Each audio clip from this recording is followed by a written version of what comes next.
Okay, we're recording. Now, this is an episode I'm really excited about. It's a really tough subject matter. So it's not one you get excited about in, oh, I can't wait to talk about that subject, but it's an extremely important subject. And it's also a way bigger problem than I think people realize. My friend Ty Ritter with Project Child Save, he says with the cartels, number one income, of course, is drugs. That's not a big surprise. But number two is human trafficking, and in particular, child human trafficking. So, I mean, this is huge business. This is not just some creepy uncle in someone's house somewhere. I mean, obviously that happens a lot, but this goes way beyond that. This is a hot commodity that people are making a lot of money off of. And that's the problems with this is once economics is involved, well, it feels insurmountable given how much is going on. So what I'm really curious about is you two put together this amazing movie on trafficking. What brought you to that? Why is this subject matter so important to both of you? Fighting human trafficking is huge for us.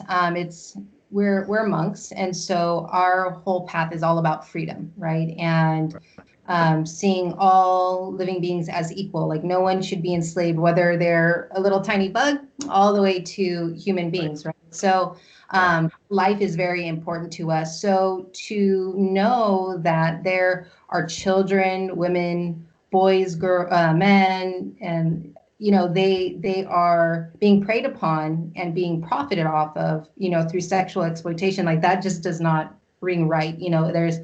That's very, very cruel. So for us to get involved, there's no question, right? Because that's what we advocate for. We want freedom for all living beings. And so we learned about human trafficking through the film The Whistleblower. And so it's interesting because there's so much power behind film because film educates. And so, in the very beginning, we're not professional filmmakers. We're monks. We teach meditation. We teach yoga. It's a diet retreat.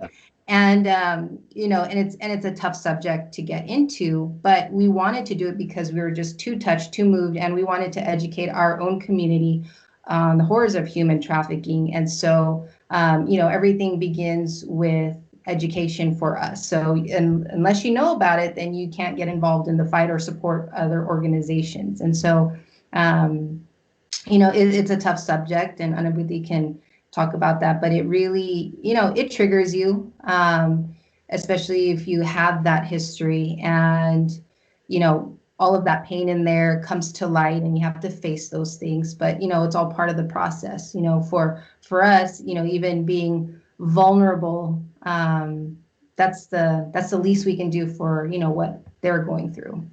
Yeah.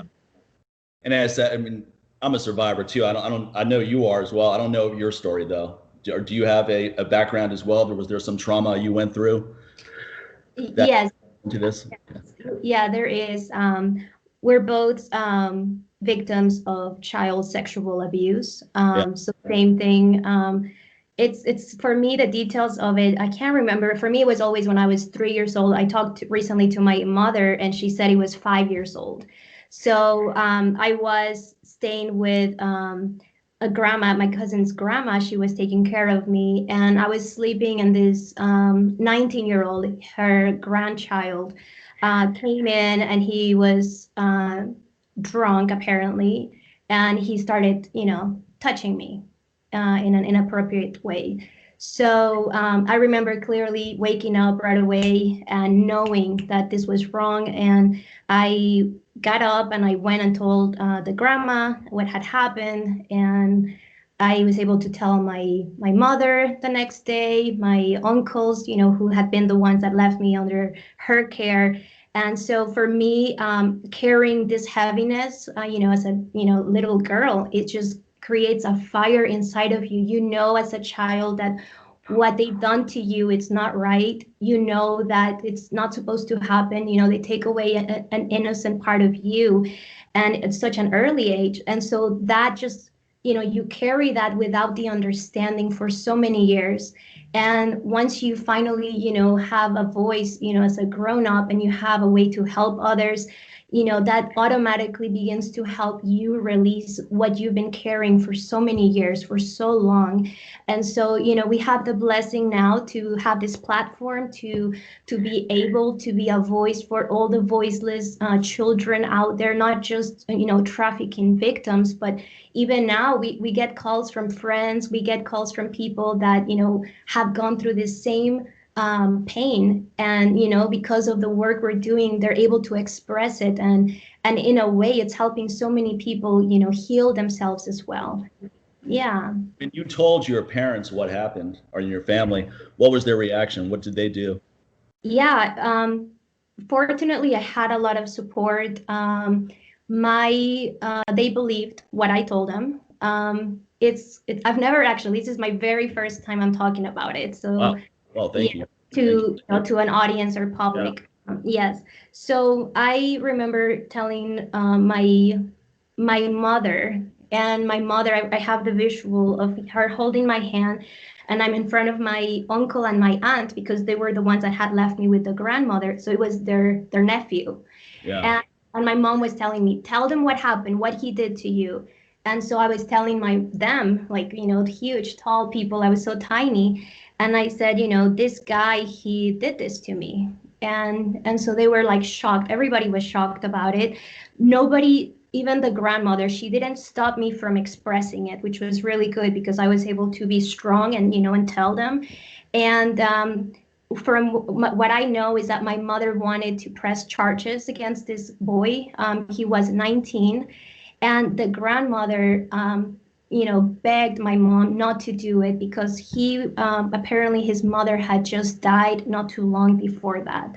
So they tried to, make it like it's his pain. He was drunk. Please don't give him more pain. His mother just died. And so my mother tried, and she had compassion for the grandma, basically. So she didn't do it. I recently talked to my mom more about it, not too long ago again. It was a topic that it was always open in my family. So we always knew what had happened. We talked about it. And but recently my mom told me too that my uncle, he actually went to the school or wherever the boy was, and he actually beat him up. Well, I would expect someone to. That's where I was going with asking. He did. This was his nephew, and apparently he did. And I don't know exactly what else happened afterwards. I know my mom did take me to the doctor actually afterwards to make sure that I was okay, that nothing had happened, and I was okay. Yeah. But you carry that mental trauma, and absolutely. And I remember at night crying, nights, just having so much like anger. Why did this happen to me, and just feeling hopeless, and I shouldn't have experienced this, and dreams of things I wanted, this guy, what I wanted for this guy to go through or happen to him. But I'm very, very blessed, now to have shifted from all of that thinking. I've overcome those ideas, those feelings, those emotions. And I mean, I'm able to talk to you about it right now, without crying or without, just being okay with it. It's those problems, those things that we go through, eventually they become your tools, your power, they become your experience so you can help others. Yeah, you can take every negative experience that's ever happened and flip it, make it a positive, but that's a process to do that. I went through a similar abuse around your age. I was 5. So you said you were 5, right? You thought you were 3, but it ended up being you were 5. Yes. See, I was 5. I didn't tell anyone about it though, because I didn't have the words to articulate even what happened. In fact, my parents left me with this person, a woman in Korea. So I felt that I'm just supposed to do what adults tell me to do. But it's wrong. Your body knows it's wrong. Inherently, it's wrong. But when you're 5, you can't process that. You don't even know what sex is, frankly. You don't know anything about that. So for me, I just suppressed it, and it didn't come out fully until I was in my 20s. I'm 46 now. It came out maybe when I was 28. I was watching this movie, Antoine Fisher. I don't know if you've seen that. But that movie really hit home to me, because what happens to him in that movie is very similar to what happened to me. And that triggered a lot of things. And then you start wondering if it's just your mind fabricating memories. because memory, the whole topic of memory is complex, because a lot of times our memories are just reduced experiences to store in our brain, so all the details of it. So you start questioning yourself. You start going, maybe it didn't really happen. Maybe I'm just kidding myself. But the thing is that your body knows it happened. Now you feel it. You know it happened.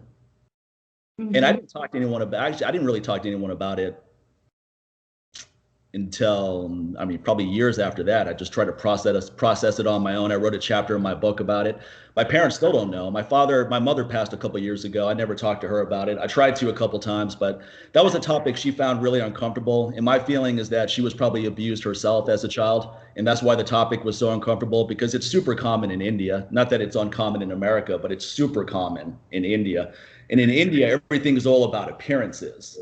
So it could be my mom's uncle did it, and she tells her mom, but they go, we can't talk about this because people on the outside are going to look at the family in a negative light. Yes. So sometimes what happens is kids, like such as yourself, you actually articulate what happened to your parents or family, and sometimes they don't back you, and that's the most devastating thing. So I'm really glad your family backed you. I have a friend who was molested when she was a young girl too, and she told her mom about it. She was molested by her uncle, her mom's brother. And she told her mom about it, and her mom said, no, that didn't happen. That couldn't have happened. He wouldn't do that. And that I think has had a permanent effect on her in terms of her self-esteem. And honestly, when you deal with extreme violence and sexual assault at 5 years old, it has a permanent effect on your biochemistry. It's not something that's ever going to go away, in my opinion. But like you said, you have to flip that and make it a positive. The only way to really process it is you have to help other people. I mean, you embrace compassion fully, or you're destroyed by anger. That's what I say about it. Yeah, absolutely. And I think people that have gone through an experience like this, it can go in two different directions. One, where you become the victimizer, the victim becomes the victimizer, right. Or, you can turn it, like you just said, and be, embrace it and help people, right? Don't let this continue to happen. Don't let this, be a cycle, because, like you said, it happens a lot in India. It happens everywhere. It does. It really does. Here in the US, in Mexico, in every country. This is a huge topic. And, we made a promise back in 2013 that we would do this work to help children and to remove the taboo of this topic. Why? Because the more taboo that there is around it, the issue of sexual abuse, the less, we are able to help people. And people, there is more shame, there is more of that, just awkwardness, and people don't want to talk about it. People feel uncomfortable. But if we take out the taboo, then we can have an open conversation. We can have an open discussion about it. And this way, that circle, that cycle that continues to happen in families, it can end finally. Absolutely. Yeah, I agree completely. The shame is complex because, you're the victim of abuse, but you carry shame. Mm-hmm. At least I do, and I have. You just carry shame of, like, you did something wrong. I'm dirty, or what did I do to attract this? Now, that's the worst part. That's the most insidious part, is you're a little kid. So, you're completely not at fault. But it's hard, and it's easy for me to tell someone else that when they tell me their story. But when I think about my own narrative, it's difficult to tell myself that. So that's been a process to just grasp onto. But it's not something that, at least for me, it's not something that ever goes away. But the more, like, I told my wife exactly what happened recently. Exactly every detail. And she broke down big time. She cried, pretty much all night. It was really difficult for her to hear. But it's not that gave me pleasure, but it gave me a little bit of relief, because now she can share that burden with me. It's not me just carrying the burden anymore. And now she has a greater understanding of, why I act the way I do, or why I process things. So I agree with that. It's something that you can't heal yourself through this. You have to talk about it to other people, and ideally you start helping other people. Then you start going, okay, I'm going to take this negative experience and use it for a positive purpose. I'm going to use it to help other people, and then you can start the healing process. Mm-hmm. That's why recently I put a post out, and it just clicked for me. I was like, the Stopping Traffic documentary, the first one, really freed me.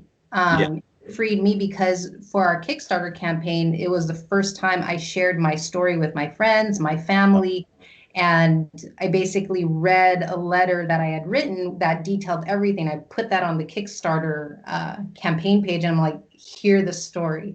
And so that was really intense, but I felt I needed to, because if we're talking about being a voice for the voiceless, then I can't keep staying small. I can't be, hiding all the time. And so it's interesting you're talking about memories earlier. I knew something bad had happened to me, but I had suppressed it and I forgot about it.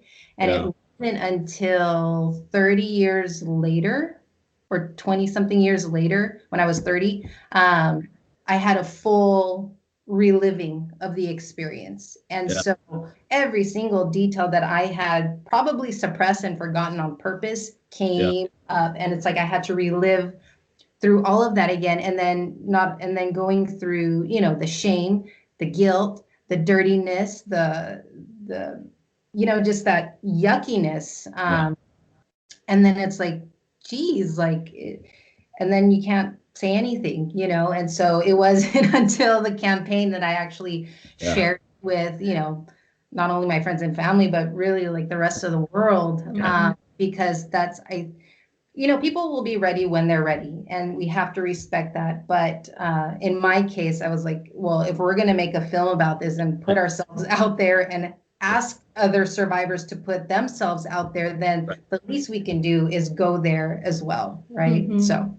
Yeah, and people need to know your story. They need to know that. When you make a movie like this, it's not like you have to be a victim of this to make a movie like this. But when you are, I think that adds more fuel to it, and it also probably makes it easier for other people to tell you two what happened, because it's relatable. You just told me your story about the suppression and recall. I felt like you were just telling me my story back to me, because that's exactly how I felt, and it was around the same age. So let's get into this movie. So this is obviously a subject matter that is very personal to both of you, and something you both want to do something about. What led from that to working on this movie together? And were you two friends actually before this, and then maybe you were just talking to each other and going, hey, let's put together a movie? How did this whole thing come out? How did it play out? You're talking about the first film? Yeah, first film, sorry. Sure. So Anubhuti had just moved to the ashram back in 2013. And so we had shared our general experiences of what I could remember, right? Is very superficial. Right. But she had shared with me what she had gone through. And that's when we made the pact and vow that we would help those, especially children, who have been abused. And it's interesting because at that time, we didn't even know about trafficking yet until a couple of years later. Wow. So when the subject of trafficking came up, we just looked at each other and like, let's do this, and let's make a film about it. So we kind of just figured it out how to make that film happen. But of course, what was the first step with this? Because that's got to be overwhelming, right? Both of you don't have any experience in filmmaking, so this is probably a brand new world in every facet. So where do you start on this path to go, hey, let's make a movie? Because a lot of people come up with ideas like, hey, you want to make a movie? Yeah, let's do it. And then it goes nowhere, because there's no path of how to get started. Let me just say, Sadhvi, Siddhali, Shree, she loved the camera since she was a child. She could see pictures of her carrying camera, filming. So she did have a little bit of experience. I didn't know that. But I think the journey started. She's very smart. She can figure out almost anything. And it really, it came down to you looking up literally on YouTube and Googling things like, how do we do this, right? Yeah. What equipment do we need?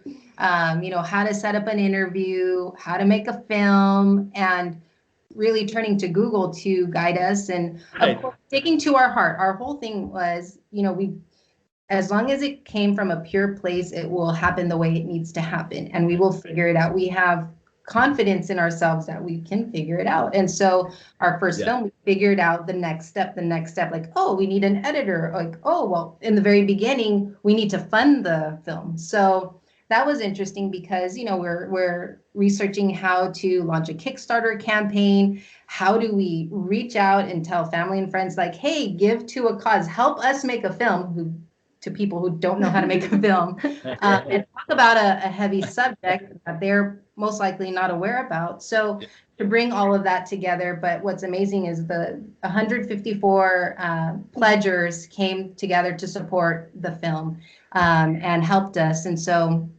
launching that campaign also gave us a boost that people believe in us, but it also came with a heaviness because now there's a lot of pressure. We don't have experience. We have funding to make the film. So, you know, it was just now you actually have to make the movie, you know, no backing out. and you know, finding people to talk to, like, how do we approach shelters? Like, hey, we are filmmakers, we're monks, and we don't have a resume or anything, but what was important was for them to trust us. And so, you know, we shared our story, we shared our intention. And so that's when we started to develop the friendships, the connections, the networking to bring all of that together. So it took about probably a year or so to really make the film come to life before we jumped into editing. So it moved very quickly. Now, you two did the filming on your own, or you hired a crew, or you hired someone? How much of this was Us. That's amazing. I mean, that movie was basically, I mean, that looks like a super professional production. I never would have guessed that it was just a 2-woman operation. Thank the editor. But, you know, it's, again, we have to be a part of it, right? Because that's our vision. That's us bringing, you know, the film to life. And so learning the cameras, and we still had to learn, you know, we invested in better equipment this time around for we had before, learning that the ins and outs of using the camera, the lenses, and all of these things. So, you know, you have to. Yeah. So it's quite awesome because it's interesting because, you know, we try to inspire people to take action, to get involved in the fight against human trafficking, that you don't have to have a lot of money, you don't have to be, you know, a something or a someone, you know, to make a difference in the movement against sex trafficking or human trafficking. And, you know, we literally have had people that said, you know, I saw you speak, you share your story, how you picked up a camera, you Google how to make a film. And, you know, that inspired me so much to do what I can to fight against human trafficking in my own way. So, you know, with our own creativity, with whatever, you know, we could, but with a big heart and a big, you know, pure intention to really help the victims, is that, you know, this film came together.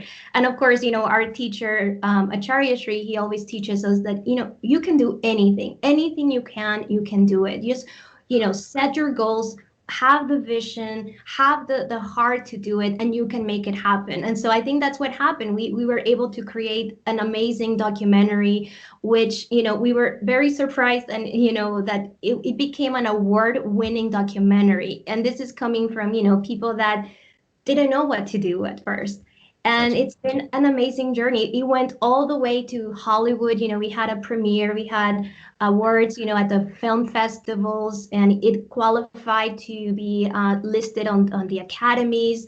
And so it was driven by, you know, this truly this heart, you know, to help people, to make people understand what human trafficking is about. And that's what the first film is about. It's raising awareness about what human trafficking is, because I think a lot of people still have a hard time understanding what it is. And we ourselves had a hard time, you know, as we were traveling and interviewing people, like, okay, what is this about? And I think the film does a really good job at explaining what it is. Yeah, definitely.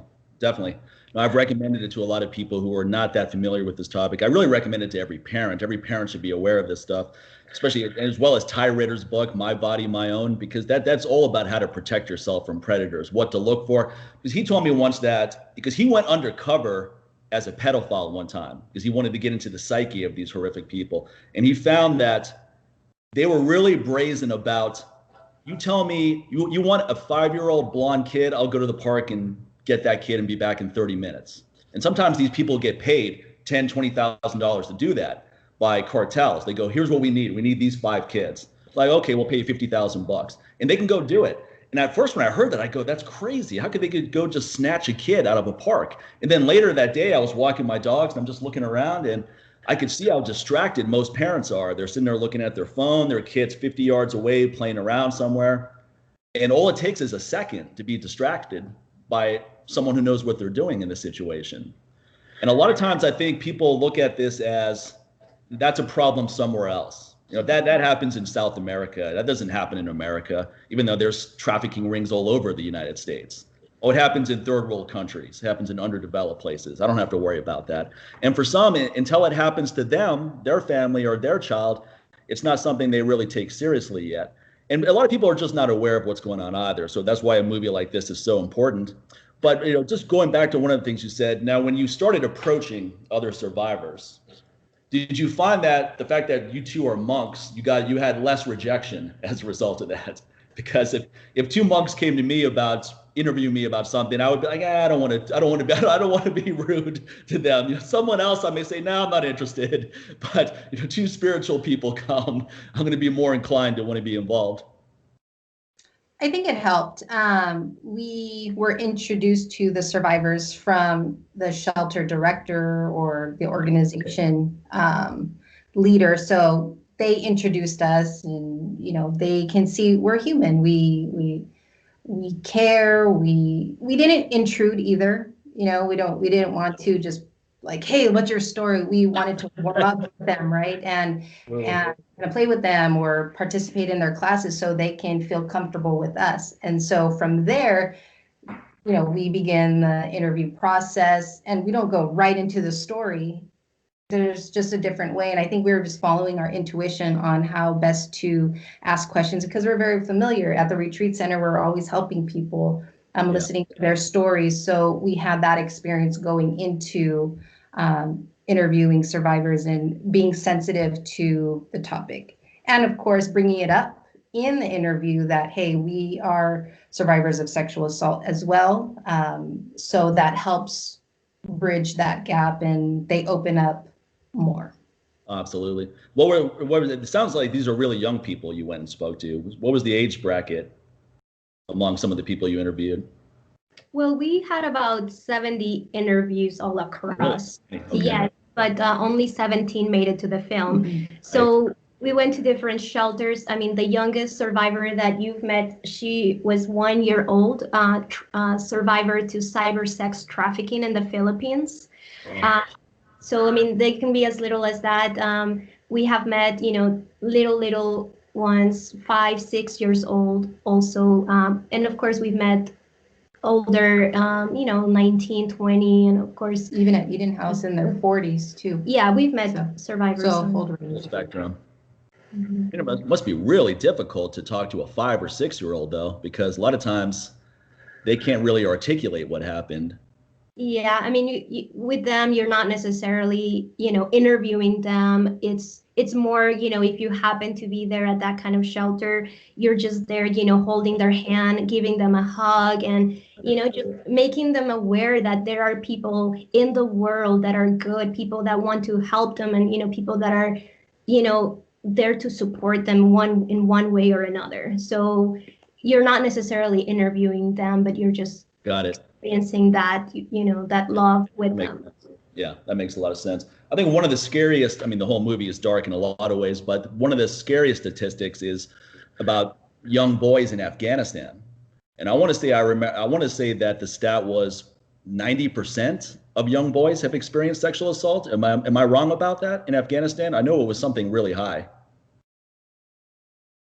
Oh, looks like we froze here. Yeah, there you go. Okay. You were saying something about the statistic, but we didn't catch what you were talking about. Yeah, I was talking about Afghanistan. And I forget I want to say the number was 90% of young boys have experienced sexual assault. Is that correct? That's what I recall hearing. It's a really big statistic. I can't really pinpoint at the moment, but it's like unbelievable. And that was through Dr. John King, who's mainly featured in the film. Yeah.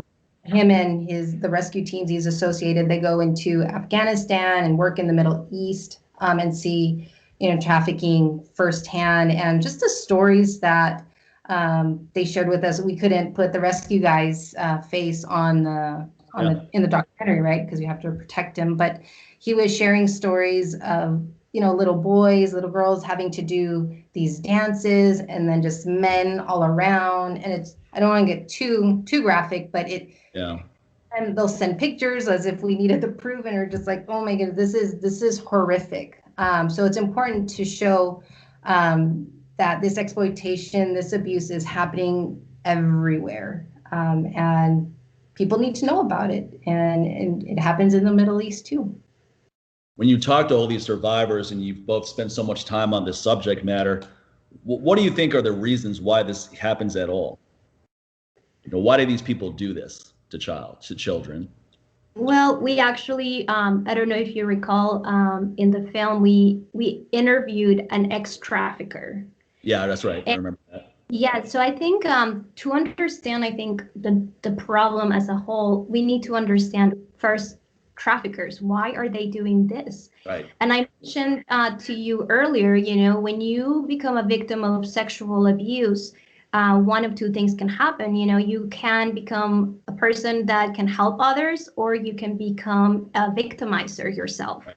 And so I think a lot of the problems out there, why traffickers are doing this, is because they are also broken. They have been, raised in the wrong environment with the wrong ideas. In some cases, they've experienced the sexual abuse themselves, which was the case of the trafficker that we met. He had been physically abused at home since, he was little, but sexually abused starting at the age of 8 for years. And so, when that's all he knows. His mother, used to also be I don't know if she was trafficked, but I know she was in prostitution. And he says, I grew up with my aunts being, the girls, with the mother, being sex workers.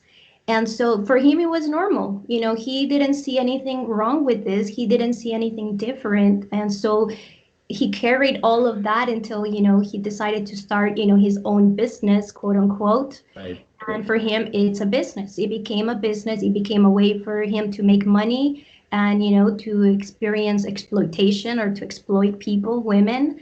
And he would kidnap them. And for him, he tells us they were not humans. They were not, women that were suffering. For me, they were like merchandise, and they were my product. And I was there to make money. Yeah. So, well, that's the power of cognitive dissonance, because a lot of these traffickers have their own families. They have kids. And if someone did that to their kids, they would have a problem with that. But they have no problem doing that to someone else's kids. And that just boggles the mind. That juxtaposition right there of, oh yeah, my kid's problem. Someone else's kids, no big deal. So, I mean, what do you do with that? What do you do with someone who has that mentality?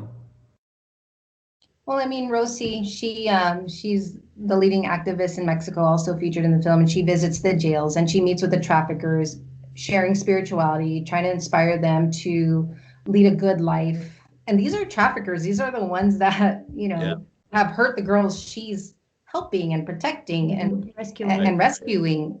But she overcomes that because she's like, well, if there's no trafficker, then this situation's not going to happen. So we need to help these traffickers because they're eventually going to go out on the street again, and we don't want it to continue happening. So in her case, she tries to, rehabilitate them in their own way. And she even hired Mario as her personal driver when he came out of jail after 12 years. And she hired his family, his mom and brother, who were part of this ring. So even as dark of a subject it is, there's hope for people. In some cases, it doesn't mean that what they did is right. It doesn't mean that what they did, even if they've been abused before, it justifies it. It just gives us a better level of understanding, and that understanding maybe transforms into forgiveness. Yeah. Because everybody has pros and cons to them, and in that case, they have extreme cons, huge weaknesses. Again, it doesn't make it right, but we're all human. So if we kind of going into the spirituality side, if we are able to check our desires, right, and if we have no desires, then no one's going to go be a John. No one's going to desire so much money and exploit someone else. So I personally believe if we check our desires, then it will all disappear. But we have desires. People have desires for drugs, for alcohol, for money, for other things, even for pleasures and all of these things. So if we come to the root, the root is desire. Can we overcome our desires in general? Right. Can we get that high spiritually or as a human being to not be affected by desires and go by the heart and soul, which is not driven by desire? Right. How many people are on that level? How many people think that way? Not too many. Solutions, you I meet know. people. I've been around the world. I mean, a lot of people. Not too many. I mean, like the Buddha says, desire is the root of all suffering, and that makes sense. You know, when I hear that in a classroom, and then you're like, you know what, that makes sense. I'm going to try to apply that, and then you're driving, and someone cuts you off, like, screw you, you know. All of a sudden, all that spirituality, you know, goes out the window real fast. Like, okay, spiritual. I wanted to circle back to one thing you said, because I mean, I think it takes profound compassion on the part of both of you to actually go talk to traffickers and try to rehabilitate them. I think that's extremely commendable. And I think ultimately that's what has to be done, because if it's just, okay, I'm going to kill you because you did this, and then that person's going to kill, it's like, okay, you killed my person, I'm going to kill your person, I'm going to kill that. It reminds me of, remember that genocide in Rwanda in the 1990s, the Hutus and Tutsis, where 900,000 people were killed by machetes in 3 months. It was horrific. Right? Worst genocide ever. Now, eventually, both of the warring groups decided that they just have to forgive each other. In other words, everyone got a clean slate. It's like, oh, you killed my mother, you get a clean slate. Yeah, I killed your kid, I'm going to get a clean slate. Because that was the only way to move forward. There was no other way to move forward, because otherwise it would just be eye for an eye all day long until no one's left. But I just can't imagine the level of, I don't know, higher soul connection you have to be able to do that. Because looking at it from afar, I'm going, wow, that's amazing. But imagine being in that position where someone killed a loved one, and now you just have to let it go. You have to be like, okay, I'm going to forgive you and let it go. But ultimately, that's what you have to do, right? Because otherwise, there won't be anyone left. Yeah, you have a choice to carry. You know, it's like us. You know, do we still carry that anger, those emotions, those heavy emotions from the person that hurt us, you know, when we were children?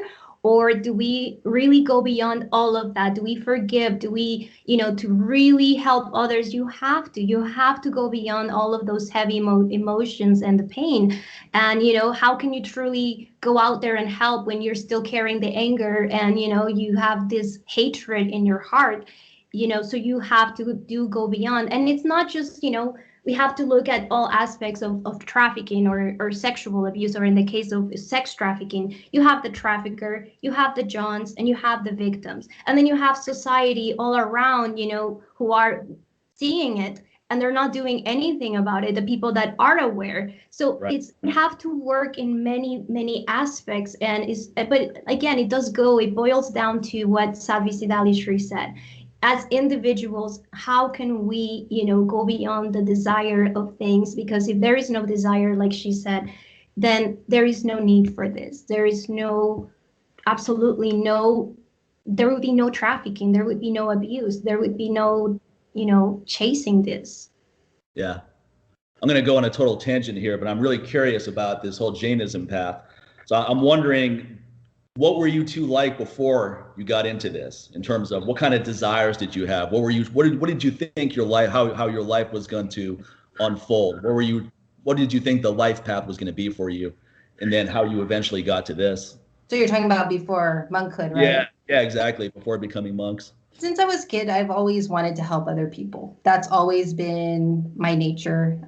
So figuring out how that would be, back in the day, I thought I was going to have a husband. I thought I was going to have kids. I thought I was going to have like all of that. My dad wasn't too happy when I decided to become a monk. He's like, I just spent so much money on your Catholic education and you're not going to go make money, kind of a thing, right? Yeah. But in the end, I was like, you know what?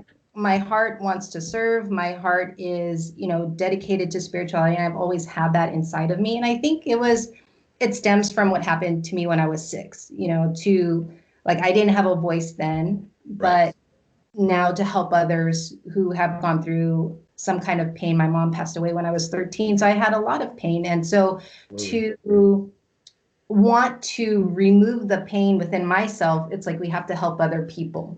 And like Acharya Shree says, our teacher, you know, you help yourself, you help others, you automatically help yourself. So in essence, I don't even feel that there's a huge difference between who I was as a kid and who I am today, because that nature has always been a part of me. Sure, like I'm not driven like for the big money or like all of that stuff.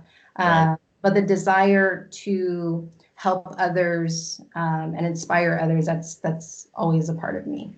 It was not tempting at all. You're not in the material world going, huh, that looks kind of nice to have that car. It's like, oh, I wouldn't mind living in a place like that. None of that's really tempting to you. It doesn't matter. Once you taste your soul, it's like everything's zero. Yeah. So Yeah. nothing compares. Like once you whatever like that dessert or that topping and you taste it, even if it's an ounce of it, you know the rest is incomparable. So stick with that. I mean, come on, you're not tempted by this vegan chocolate brownie here? That's no tempting? Okay, No temptation maybe. there? Maybe. Vegan. How about you? Well, actually, for me, we have different journeys, of course, what brought us here. But for me, I did have those desires. I wanted to have money. I wanted to have a good life, and I wanted to do good for myself and my family. I remember having the ideas of, I want to have 8 kids. I wanted to always have a big family, and of course, have a married life and of course maybe have a business and I wanted all of those things. I did. And I think early on I graduated from college and I had a really good job, and very quickly I started doing good. I had a good career. I started making good money in my 20s, and I started to actually taste, quote unquote success in life. And for me, tasting that success was like, what is this? Is this really what it feels? Is this, I'm achieving this already. I have everything that I want at this point. I can travel, I can go anywhere. And then what's next? Am I going to desire a bigger house, more money, another car, another this or that? And, for me, I think that's actually what took me in the direction of searching the real meaning of life, because you already tasted that, a piece of it. I'm not saying I was a millionaire or anything like that, but you get to taste a little piece of what success in society is. And once you taste it, you're like, this can't be it. This can't be the meaning of this life, and you want to search the reality. You want to search what true happiness is, what is true success. And once you realize, what is the real success? The real success is when you can overcome your inner, demons, or whatever your lower qualities are. If you can overcome or fight that battle within you. Our teacher, says, our biggest enemies are our anger, our ego, our greed, our deceitfulness. And the real person that, succeeds in life is the person that can fully dissolve these lower qualities. And so once you hear these things, it's like, why chase the things that don't matter, the materialistic things, the superficial things? I want the real thing. Right. And so, that's why it fully pulled me in this direction, because I wanted to achieve that. And little by little, I'm not saying we're there fully, but that's our purpose, is to slowly improve ourselves and overcome those lower qualities. Yeah. Just the material achievements are never enough.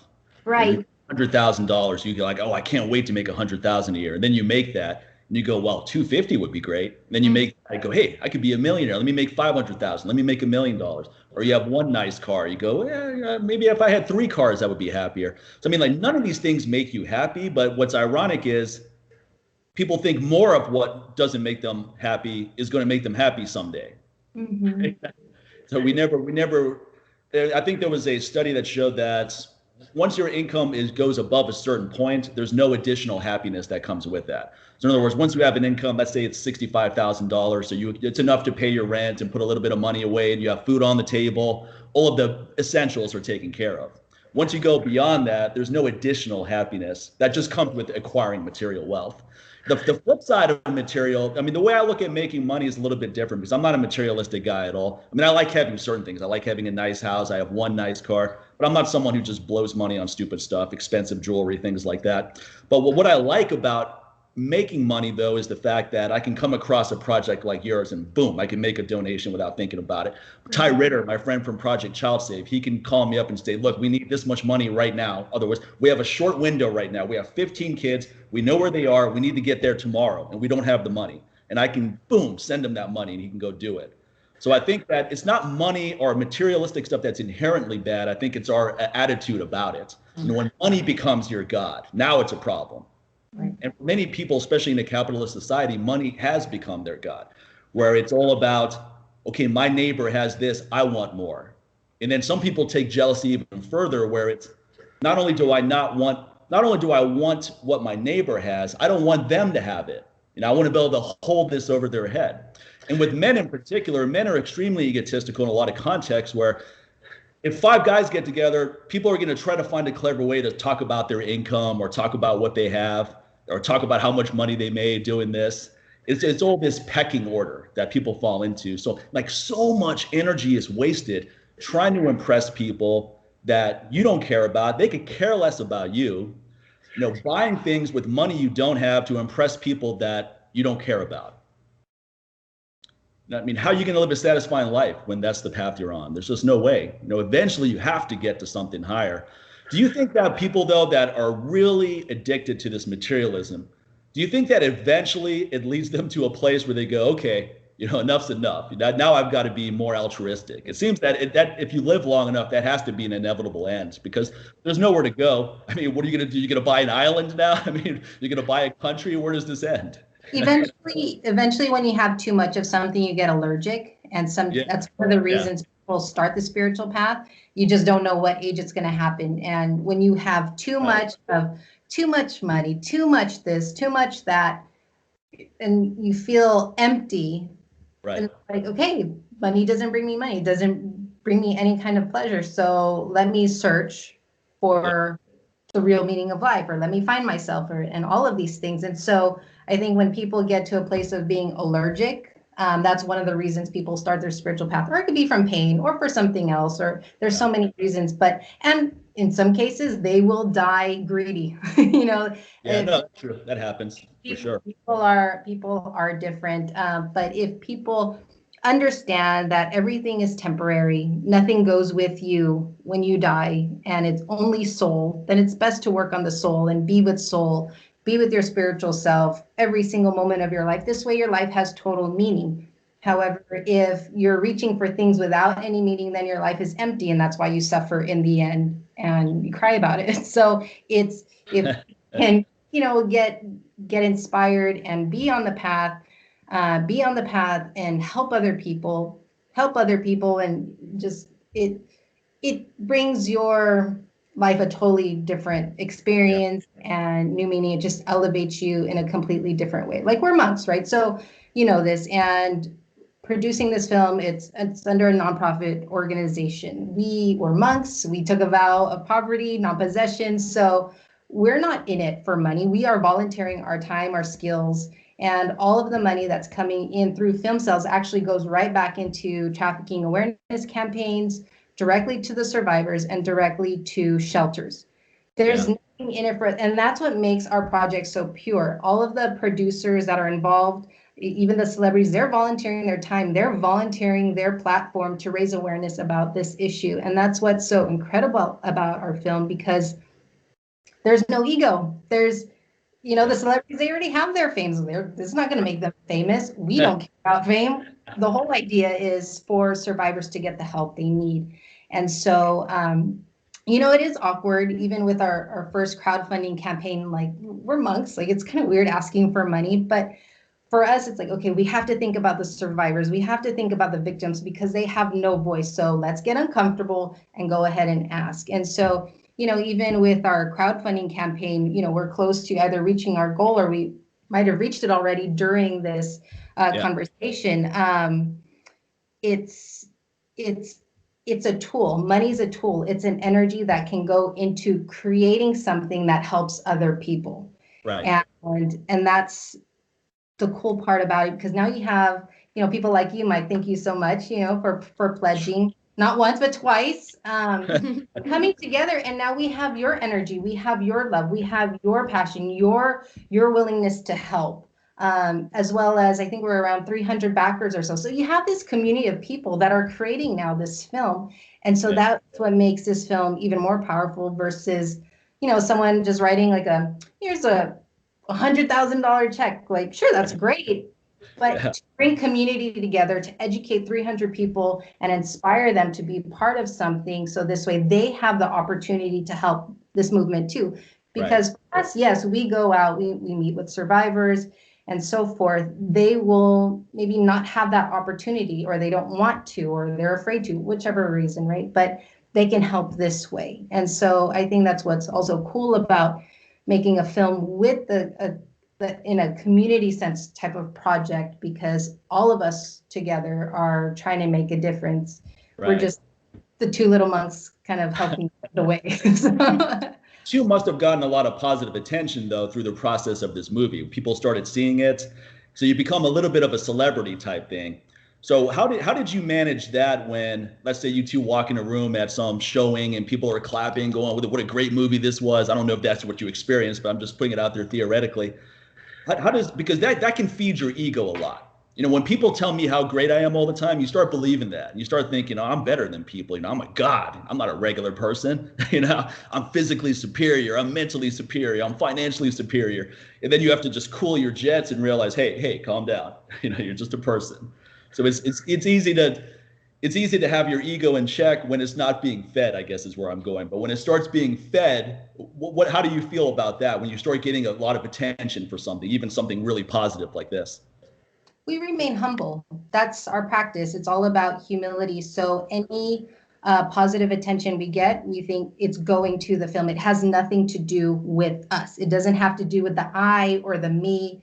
It's all about the survivors. So yes, people clap. Sure. Yes, people help and support. And yes, they'll praise like, wow, what a great film. But we don't take it like it's us, like it's feeding us. It's not feeding our mind and like, oh, we're better and all that. It's like, yeah, thank you for helping and thank you for recognizing. Let's keep doing this together. It's all about the survivors. So, I mean, that's my personal. Yeah, absolutely. I mean, it's when you are fully aware, I think it's awareness. Why are we doing this? In the first place, we never did it for us, or to feed our egos. It's been truly a pure intention, a pure project about raising awareness and helping survivors. I'm not sure if you can hear us. Oh yeah, I can hear you. I feel I heard a call coming in or something. That's okay. Yeah. Okay. So yeah, it's and of course we have each other. We keep each other always grounded and always down to earth. We have our teacher who has the vision of all of the work we're doing, and he's always talking to us, guiding us, and that helps. I think when you don't have the guidance, the maturity or the understanding, or ego and these emotions can sneak into you very easily. But I think because of what we do and what we're trying to achieve within ourselves, we stay balanced. Got to keep ourselves in check. Now you two remind me of the Sufi analogy of there's the horse carriage, the carriage, the horses, and the rider, right? So the horses represent the ego, the riders, the higher soul. So if the horses are just going in whatever direction they want, then you're just being pulled in the ego direction. You're at the mercy of whatever your ego desire is. That's what you go do. You're just really impulsive. But if you're the actual driver, the rider, and you're in charge of where the horses go, now your higher soul is guiding your lower soul or your ego.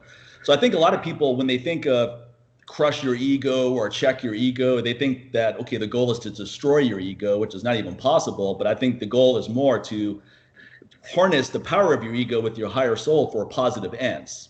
So instead of going, okay, I'm going to go gambling, I'm going to go blow a lot of money on stupid things and superficial things. Now I'm going to guide the lower soul is what gives me the ambition and the drive to do things, but the higher soul has to be in charge of that. Otherwise, it just takes you into a direction you don't want to go. Absolutely. It's the mind, the ego can be a great instrument or it can be a curse. So allowing the soul to drive be behind, your mind and your ego, you want to call it, that's when things become pure, because the soul can't operate, the computer, but it can inspire, right? We have our body, we have our mind as our instrument. So that's why it's so important, and that's why we practice. We have to keep healthy. We have to have a pure body. We have to have a pure mind. Because if it's corrupt, if it's dirty, if it's full of ego or full of desires, then the soul can't work through it. So then it makes the project or whatever you're working on impure. So there's so many levels to, kind of integrating the path and humanitarian work, because we're coming from a pure place and we want to keep it pure as best as possible. But in order to do that, we have to purify ourselves first. Yeah. Well, what does a day look like at the ashram for you two? Like, what kind of food? You guys are on a vegan diet, I'm assuming. We're vegetarian. No, okay. So we have our own. We have our own cow that we have to milk. Actually, we have to milk her in a few minutes. So she's due. But what's great is she's loved and cared for, treated in the best way possible, surrounded by monks and mantras.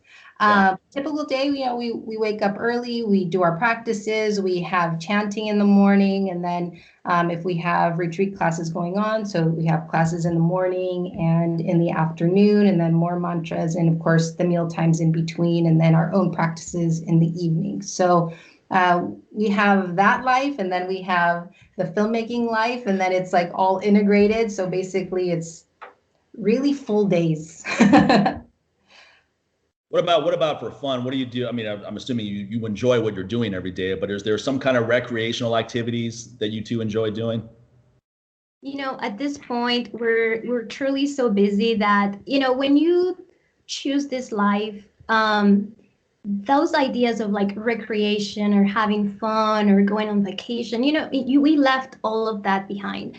And, early on in the early days, we did have a little bit more time to go out and just kind of like, enjoy the day, go for a walk and things like that. But truly, we are at the point where all day long we are busy.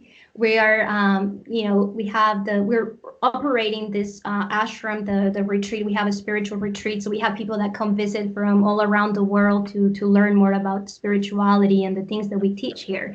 So we're running the center. We are teaching classes. So, sometimes we're teaching the workshops when people come.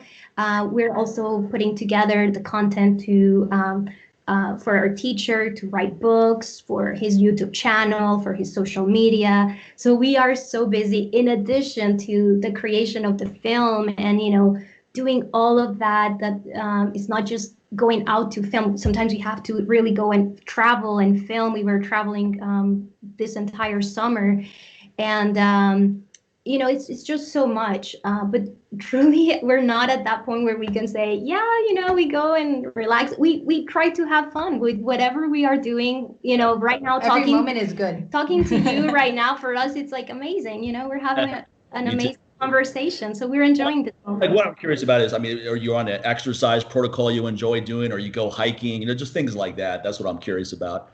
Or you just you're like hiking? Stuff to do. So we walk around when we have the time, but it's again, whatever we're doing, wherever we are, we're good, we're happy, we're at peace. And I think the adventurous aspect comes with the filmmaking side when we do get to travel a little bit, right? So we do enjoy that in that aspect, but we're not so like tied into it, like we need it or something like that. With food, is it sustenance to you, food, or is it, okay, this is delicious, I can't wait to eat this? So these are the kind of things I'm curious about. We have our moments, we sometimes we're able to go out and have a vegan brownie. I'll take you to a place if you two come out here. Yeah, definitely. We enjoy, we sometimes we do have to travel and we have to eat out, and of course we're going to enjoy, a meal or, having a tea somewhere, in another country, in Ethiopia or Hungary or, Philippines or Mexico. So anywhere we go, we have those moments, those opportunities to enjoy a nice conversation between the two of us.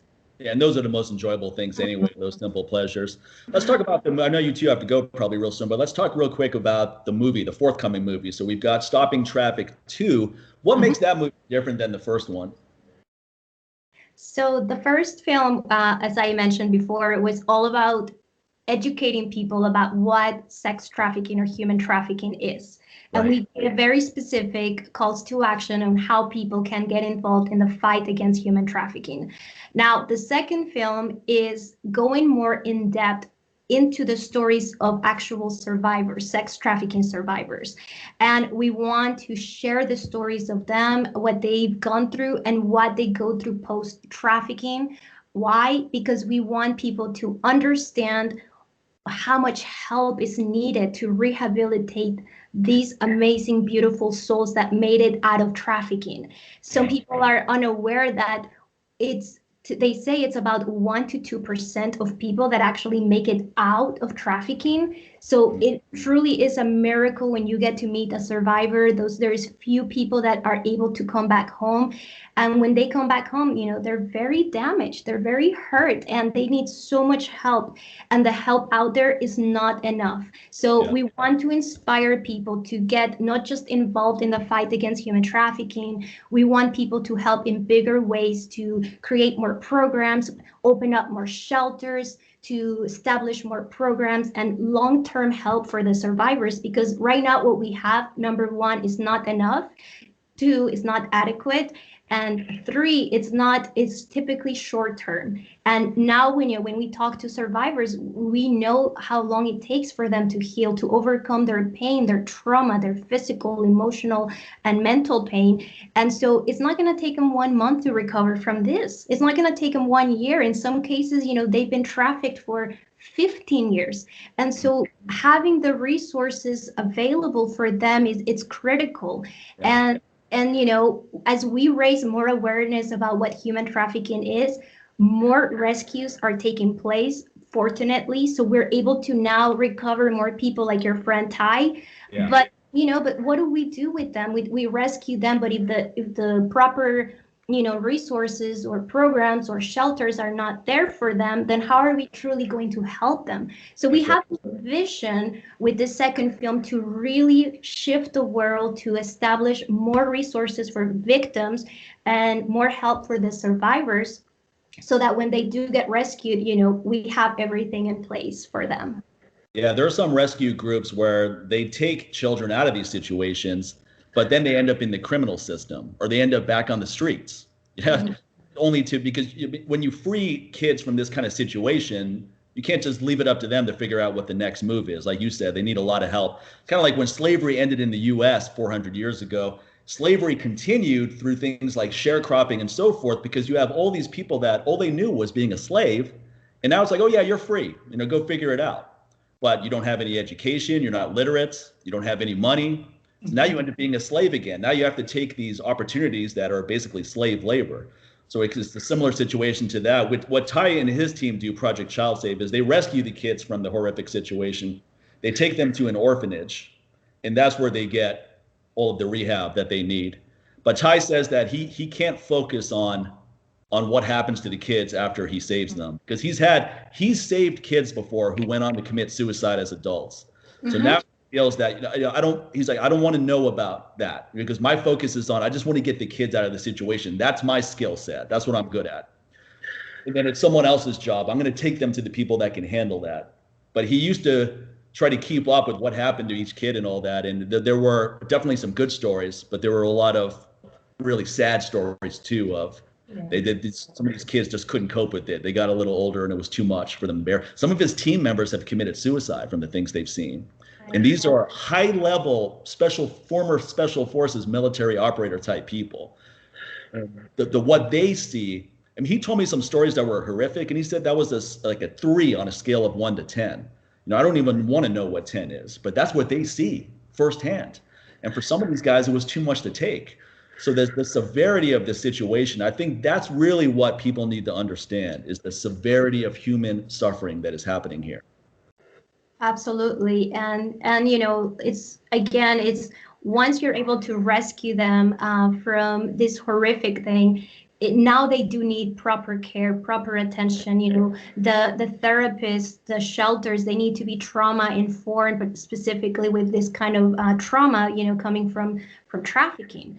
And unless we have those programs and the people, it's not going to work. They're going to go back to the streets. They're going to go back into, prostitution, or they're not going to make it. They're going to commit suicide. And that's why this is so critical. If we're able to rescue them and save them, that's huge already. But can we help them continue to survive post-trafficking? And that's why this film is Surviving Trafficking. What is it? Stopping Traffic to Surviving Sex Trafficking. Surviving sex trafficking. So it's not just surviving it, like coming out, is can you survive post trafficking? That's the thing. And that's our goal, is we want to see these beautiful souls, succeed in life. And we have seen it firsthand. Those people that have received the support, the community, the resources, the help, the education, everything, they make it, and they're standing up strong. They have a voice. They've become leaders in the world. They are fighting human trafficking. They're leading the nonprofits, that are doing things, amazing things to fight human trafficking. So we know what can happen if the help is there.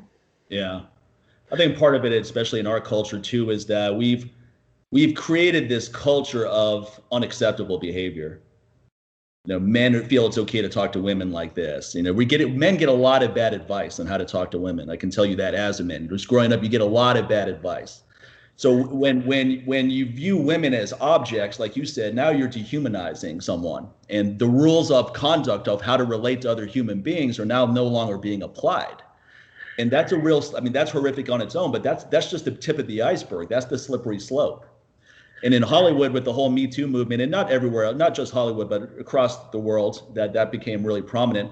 But the thing about Hollywood is that pedophilia is one of the worst kept secrets in Hollywood as well. There's so many child stars that have experienced this. There's so many famous actors and actresses that have engaged in pedophilia. And people know what's going on, but they're going, that's a bankable star. So we're not going to shed the light on this person because it'll hurt our budget, it'll hurt our bottom line. And so that kind of behavior, that kind of evil behavior is just what facilitates a lot of these things that just keep going on. So it's such a complex issue here. But I think a big component of it is that we have to look at things that are acceptable in human interactions that are completely unacceptable. I remember as a kid flying on Pan Am Airlines, right? Pan Am has been defunct for a long time. But I remember as a little kid, the way that men on the plane would interact with the flight attendants. It would be, they would get arrested for that now. And at that time, it was considered socially acceptable. You could just touch her any way you want, and she felt she had to put up with it. This is part of the job. And some people want to take it back to that. When I hear "Make America Great Again," I hear "Let's make America like the 1950s again." Because that's the backward trend that some people want to take it back to. So when we don't look at like all living beings as one unit, it's easy to say, okay, it's okay for me to exploit this person to make money. It's okay for me to screw this person over because I've got to take care of my own. And I think that unhealthy behavior, which is systemic in society, that just spirals into everything else. So it starts there, then it becomes, okay, I'm going to make money off adult prostitutes. Okay, now I find that acceptable. Okay, let's go to teenage prostitutes. Let's go to child prostitutes, because you're just conditioning your mind to keep going down these paths and find it acceptable one step at a time. And I think that's with the spiritual paths, that's why we always say we have to close our open sources. We got to close all of those desires, because as soon as you go into one hole, you're going to just keep going further down. So, just bringing everything, together, we try to bring the spiritual aspect into our films. You saw that with our first film. We're going to do it again with the second film. And again, just bringing it back to the survivors. Yes, people need to know what they're going through post-trafficking. They're going to need spiritual help, maybe not necessarily religious, but spiritual help, maybe meditation, maybe yoga, maybe these things. So, putting that into the film helps other people become more aware of what other options there are, because we need many solutions. Like we discussed, trafficking is so multidimensional, and so are the solutions. And what causes human trafficking in one country is going to be completely different in another country. And it's just so much. But if we bring it down to kind of the essence of what we practice of respect for all living beings, well, it has to start with ourselves first. We have to love ourselves 100%. We have to be able to forgive ourselves 100%. We have to see ourselves as equal as 100%. Then we can bring that out to the world. Otherwise, we're just kind of living. Yeah. And we're trying to create solutions not coming from a pure place. So Mike, just to kind of plug in, we do have to get going because of the cow. So I hate to that cow sounds like enjoying the conversation, but if you have any maybe like final questions to I don't keep you two. You two have been, I really appreciate your generosity. It's been a great conversation. I know that cow is calling your name right now. Not milk on time, she cries. So it's, it's stoppingtraffic.com. That's or stoppingtraffic2.com. That's right behind you. And right now, what about the fundraising page? That's on the website? Okay. Yeah, if you go to stoppingtraffic2.com, that's the number 2, you will see there the campaign. It's a crowdfunding campaign. It's still active. We have 2 more weeks to go. So anybody listening, if you can still, support this project, it's going to be an amazing film. We're just trying to do what we can to, again, continue to shed light on this issue, but primarily to help survivors survive. Thank you so much. This is a really important topic for me too. So to connect with you two, I love the movie. I love talking to you two. It's amazing. I'm going to keep doing what I can to support both of you. Let me hit stop recording, because if you two hang up before I hit stop recording, the whole episode disappears. Isn't that fun?